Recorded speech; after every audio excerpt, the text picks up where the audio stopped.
Hi, this is Gerald Khalil with Koran Blast. How you doing, Koran? What up, man? How are we doing tonight? All right, the events that happened this past weekend, the Super Bowl. I'm not going to get too much into it, but Eagles blasted the Chiefs. Yes, they did. But what I wanted to get into and discuss was the halftime show, Kendrick Lamar. Oh yeah. Oh and yeah. and Kendrick's his halftime show was the most watched ever in Super Ever. Bowl history ever. And I had done a podcast months ago, and it was about what I discussed was about him being the right choice for that as a halftime performer, and I took a lot of heat for that, Mm. but I proved to be right. Yeah, man. And I don't know. I mean, it must have been a lot of Drake fans. That was Yeah, it must have been a lot of haters of Drake fans wanted to hear him sing instead of hearing Kendrick rap. But yeah, I think it was like 123 million or something like that. I know it was the highest. It was kind of crazy the number, but it was the highest televised ever, more than Beyonce, more than anybody else that's been on there. So yeah, he absolutely killed it, and I feel like he landed a pretty good message. It was about America, and then also he did get into getting on Drake too. So yeah, it was pretty dope. I so. really enjoyed it. So as far as the performance itself, there were a lot of people who liked it. There are a lot of people who didn't like it. Right. Yourself, what did you think about the halftime performance? I was very intrigued with what he was doing. It reminded me of a lot of the video you had previously. We was talking about America having a red, white, and blue representing America, and then the story of, I feel, society and how I guess Uncle Sam was telling him what to do and what not to do, and he basically said, no, I'm going to do it my way, and this is what the people want to hear, so I'm gonna play it and play it my way, the way it's supposed to be played. So it was a real good message that I felt. And then he also, I didn't think he was gonna play Not Like Us, but he went in and played it, and I was surprised. And the way he came off, it was just amazing. Yeah, there was a lot of symbolism.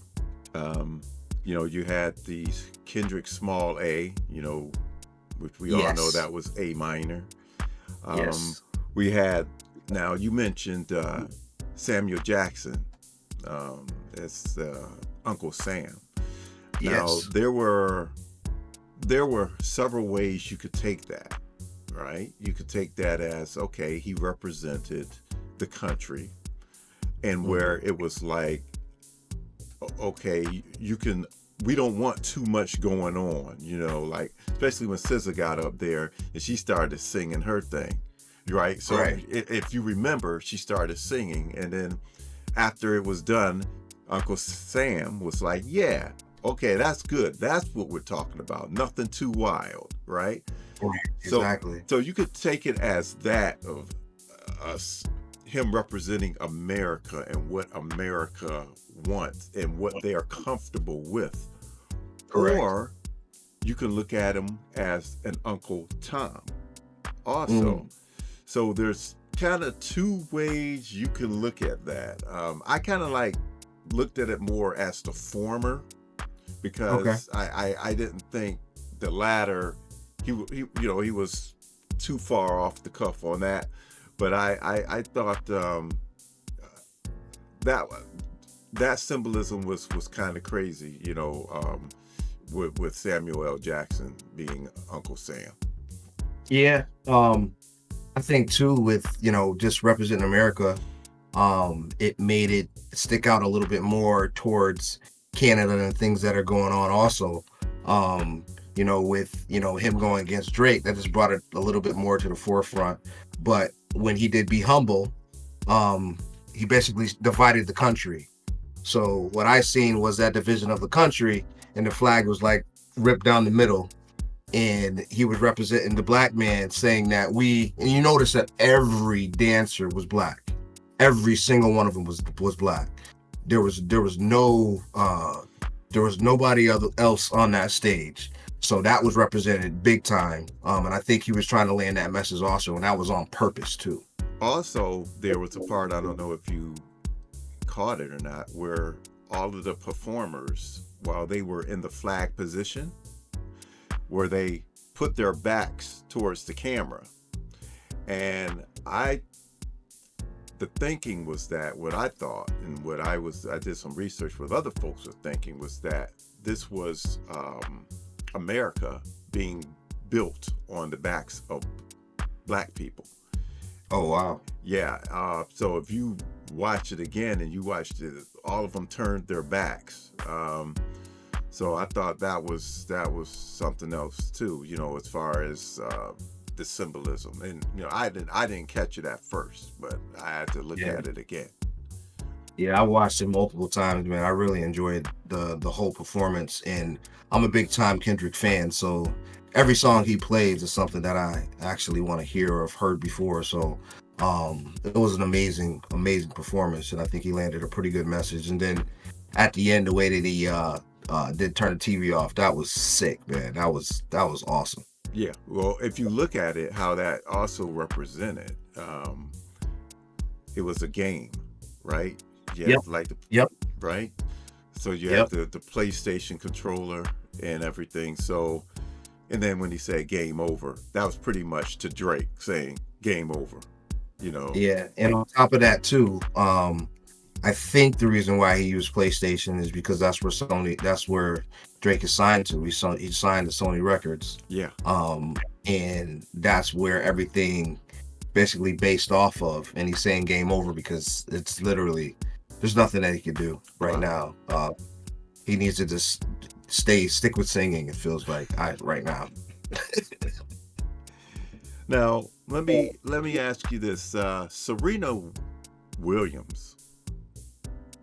Now, and I guess this isn't a question, but when I first saw her on there, crip walking, it kind of took me by surprise. But I said, okay, she's from Compton, right? Correct. So that made sense. But there was a little deeper meaning with that. Yes, there was. Absolutely. And you probably already know that she was dating Drake. Yes, she was. And so that was, I guess, her way of getting back at Drake. Well, also, yeah. SZA also, she dated Drake also. I didn't know that one. Yes, I found that out. So, that's crazy. I didn't know that. Yeah. But like where Serena was, I don't know if you noticed that, she was dancing on the X. Yeah. So that represented him, his ex-girlfriend, and she was crip rocking on the X. So he brings everything to the forefront. You cannot mess with that dude, man. And he is so diabolical. It's crazy. Right. And I said, well, why would she? So because there was some brushback, like saying, okay, well, how can the husband of Serena let her do that? Okay, because you if you're done with your ex, you're done, right? You don't have to. Right. Well, I heard it was also a deeper meaning where that Drake was actually dissing her and her husband in some of the songs. Oh wow! Yeah. So what I had read was that while they were, I guess, going out together, she met her now husband, and she went with her, she dropped Drake and went with her husband. So Drake didn't like that too much. So that's where the disses from Drake came from. And then Serena, of course, countered with what she did on Sunday. Yeah, that was I don't know. I understand. I really don't know how he's gonna come back from this. He hasn't came out with anything. Maybe he did, but nobody's listening to it. And that's an issue on his side. All I'm hearing about is him suing and the lawyers and stuff like to that effect. But I haven't heard any Drake music. And that's scary because this guy, he was the number one streamed artist probably for the last 10 to 15 years. Um, and now his career might be over because he chose to um, pick with the wrong guy. you know. Mm-hmm. So Kendrick told him back in Control that he would murder all of them, and he's literally going through the process of taking care of Drake, honestly, which is crazy that he could do that. It's end someone's career. Because like what if he literally has to stay in the lane of R&B. He can't go back to rapping. Not trying to battle rap. No way. It's not gonna work. Well, no battle rapping at all, right? Just if you're gonna rap, you just come out with the pop rap he has. Right. Exactly. Yeah. Stay in your lane. Yeah, stay there. Stay in your lane. Yeah. Now, with you said that you liked it. I liked it. Where would you rank that performance in all of the Super Bowl performances that you know of? Wow. It's gotta be in my top. It's gotta be in my top because he is so relevant right now. And for him to come out with the album that he came out with, and every song on the album is a banger, and then all of the hits that he has previous to that, like, I'm just a big Kendrick fan. I'm not saying it was the best ever, but it's so relative to what is going on now. The way that it was choreographed, the way it was laid out, and it's so prevalent to the times now. I think it's got to be in my at least top 3 or top 5 at least. Okay, all right. I don't know where I would rank it. I know a lot of people are saying it's like top 3. For me personally, I don't know if it's a top 3. I personally, to me, my all-time great was Prince. I thought he was phenomenal. I mean, he's singing Purple Rain and the rain's coming down. Come on now. The dude's performing in the rain. I mean, he's not even worried about getting an electric shock or anything. But and then I thought Bruno Mars was great. Yeah, Bruno Mars was phenomenal. Bruno Mars, I thought he was great. I enjoyed Usher last year. He was pretty good last year. Yeah. And the Weeknd was pretty good too. The Weeknd was actually pretty good. I thought Beyonce was good too. Yeah, Beyonce was okay. So and then what they had, 50 Cent was on there. With when it was Dr. Dre. Dr. Dre. Yeah. It was like all of those guys. So that was pretty cool that it had a whole bunch of different people that were performing all at once. That's what I like that one about, because it was just more than one person. But it's got to be up there for me because I really enjoy his music. And I've been a Kendrick fan since he's came out. So I went and seen him at Toad's Place before. And, before he dropped the album that went crazy with Janet Jackson on it and everything. So like, I've been a big fan of him for probably at least 10, 15 years. Now, because it was one of your tops and maybe one of my tops, who it wasn't tops? The MAGA folks. To them, oh yeah, man, I was going out there looking, and they were saying, "Oh, this was a horrible, horrible show." I mean, They were talking everything. They were calling it DEI, and you know what? Everything that involves black people or brown people, first thing that comes out of a racist mouth is a DEI hire, or is always DEI. And it's like, first of all, Kendrick is not DEI. Okay? Not at all. Not at all. If you know anything about him, he's been making money for a while now. He's been popular. He's been mainly more underground, but he's just now blowing up to where everybody knows him. Yeah, absolutely. But I just find it insulting when when an artist of color is involved. It's DEI. Yeah, it's crazy. Yep. And I don't know, the majority of these guys, they don't even get paid for right, for the Super Bowl. right. They said that he put $15 million up to build that stage that he wanted to, but it's from the publicity that you get from it, from how many people are watching. So like, the NFL has done a great job, being in Mexico, being in Europe, promoting the game. And I think that's why so many people watch this year, because every year it's gone higher and higher and higher with more people watching. So they did a real good job with that. But like, yeah, these guys don't get paid. They don't get paid for the performance. They just, they get the backlash of that money that comes through from the more streaming, the more playing time, and people searching them on the line and stuff like that. Right, because because right after that performance, what did people start doing? They streamed his music. When started streaming, and that's money in his pocket.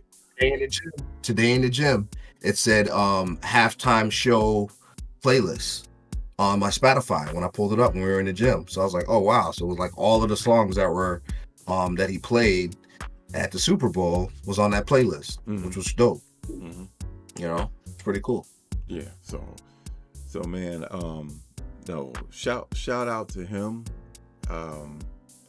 and a finger to all the racists. Absolutely. Absolutely. Yeah. No need for that. No need for that at all. Yeah. No need at all. Yep.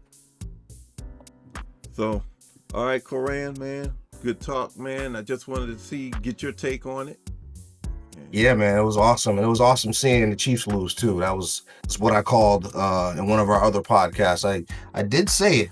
I had a feeling if they got up big early, it was gonna be over, and that's what happened. You said it. You said it, man. You were right on the money with that. Too bad you didn't put any money on it. You could have, if you could have bet like the over. I don't know how many points they predicted the Eagles to score. It was 1.5 points. Over under was 1.5. Well, that was the spread. But like, that was the spread. Yeah, I'm talking about like the over under for points scored. And if it was an over under for how many points the Eagles would have. Oh, and also like maybe you could have bet the actual. If you would have said, okay, all right, I know the spread is 1.5, and I think who was favorite? The Chiefs were actually favored. The Chiefs were favorite. Yeah. I don't know. Is it a way where you could have bet to say, okay, I'm gonna lay money down on the Eagles, but the Eagles to win by 20 or more? You could have, yeah. Yep. Yeah. So you could.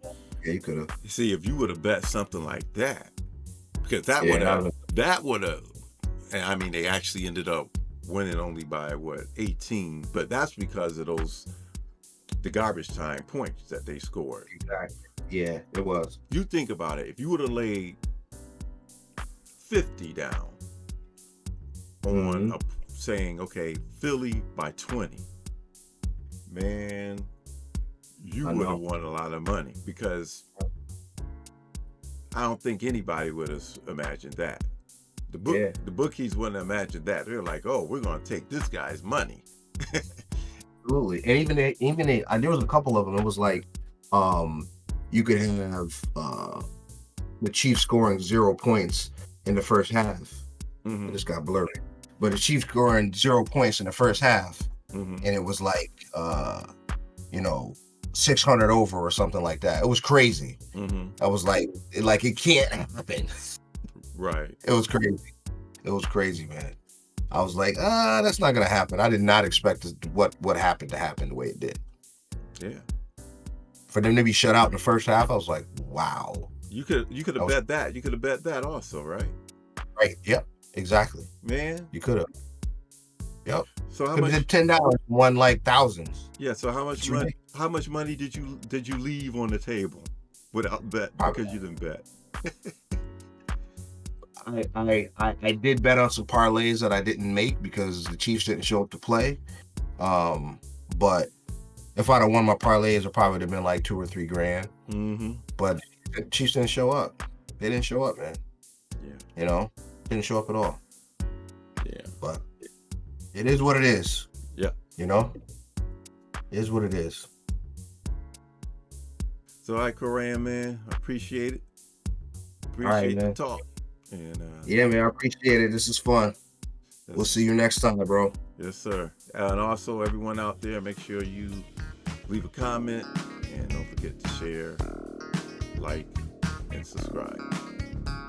All right, take care, man. Peace.